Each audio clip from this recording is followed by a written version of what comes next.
Squirrels! So hello, and welcome to another Legends of Runeterra video. My name is Chris, and today, again, we have some limited spoilers, just two actual cards.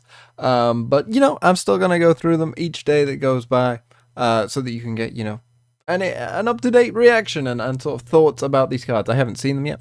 So let's just dive straight in with the Defective Swap Bot, which is a 4 mana 4/3. Play, swap my units with another unit. Huh. That is interesting. So obviously you want to be using this. Like the very first card that came to mind for me was Sparklefly. And I think that that's like a good example of, where you would want to use this. Because obviously then you end up with an elusive with 4/3 and lifesteal. You want to be using it on things like that have, keywords but not necessarily stats. That's, obviously seemingly the best place to put this. But 4/3 I think might not be enough.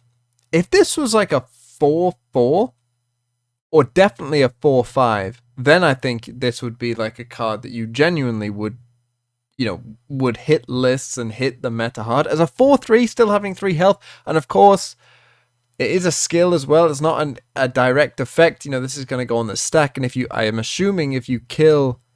Wait, what happens if you kill Swapbot? Does that kill the other unit? I'm guessing it doesn't. I would guess that, like, the unit just doesn't get the stats.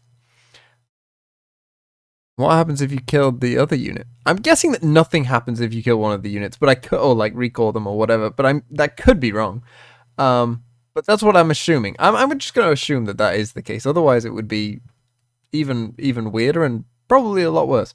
So yeah, because it's a skill, and obviously you could just kill the unit first off, and because 3 health, I just don't think is quite enough. To warrant doing this. I just don't think that this will be quite good enough. Unless there's some way you can... No, yeah, I just don't think that's quite good enough. And then our other card is Frightened Ibex, which is a 1 mana 1/2. When I'm supported, give me and my supporting ally +1/+1 this round. Oh, now that's quite good.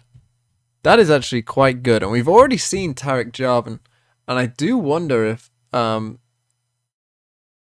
there are more possibilities there with some of these things, like, I mean, this is great. We've seen like the Young Witch buff, and Taric got a buff himself, and Lulu got a buff, not too long ago, and Mountain Sojourner's got a buff. I do wonder if the support archetype is getting there, because this is a really good card in that deck. This is like perfect. You think of like increasing this with Lulu, this becomes what? Does this go on top of the Lulu buff? So this would be like a 5/5 or a 6/6 if you've leveled Lulu. I don't know, but either way, it would give Lulu the extra stats as well. And 4 health should be enough to survive like attacking on turn 3, right? That's normally like good enough for you to be able to live that first attack, and that's really what you want. Or you're pushing more damage with a Young Witch / making sure that survives. So this is like a perfect card for support. This is the kind of thing that it wants.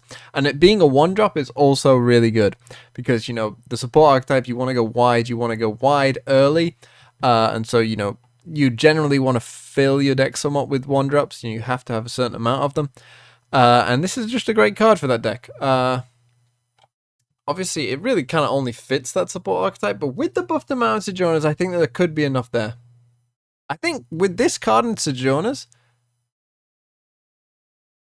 that could be enough. I think the one thing it's missing is a rally.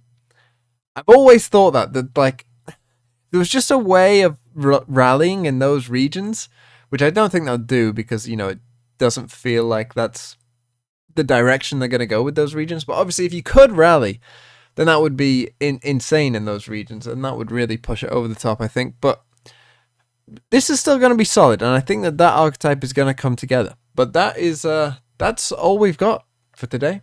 Not too much to speak about. Just these small little cards. So let's give these 2 cards a quick rating. Oh, I should quickly say as well that this still though fills me with hope, because it seems that every region is getting at least 1 card. Which is quite cool. I can't think of the regions that haven't got one yet. Bilgewater comes to mind as one that hasn't got one yet. But it does mean that, you know, we're still going to keep getting spoilers, which presumably to me means we will keep getting them until July 14th, which is great. Is July 14th a Wednesday? Just let me quickly check. July 14th is the Wednesday, so we'll probably get like patch notes-esque things on the 13th, maybe a champion reveal, maybe one more day of like this little 2 thing, then maybe like a champion follower day on the 12th, and then maybe a champion on the 13th, maybe something like that is perhaps what I would expect.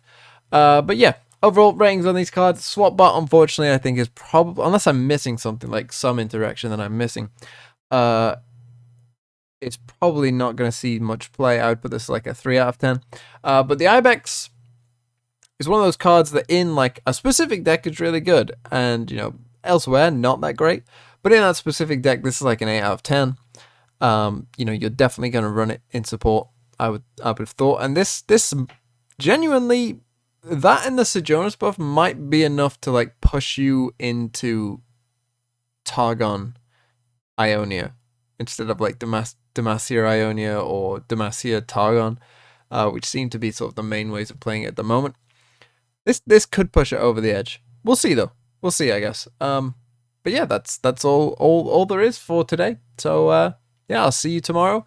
More gameplay, more, you know, more of this, and yeah, I'll see you then.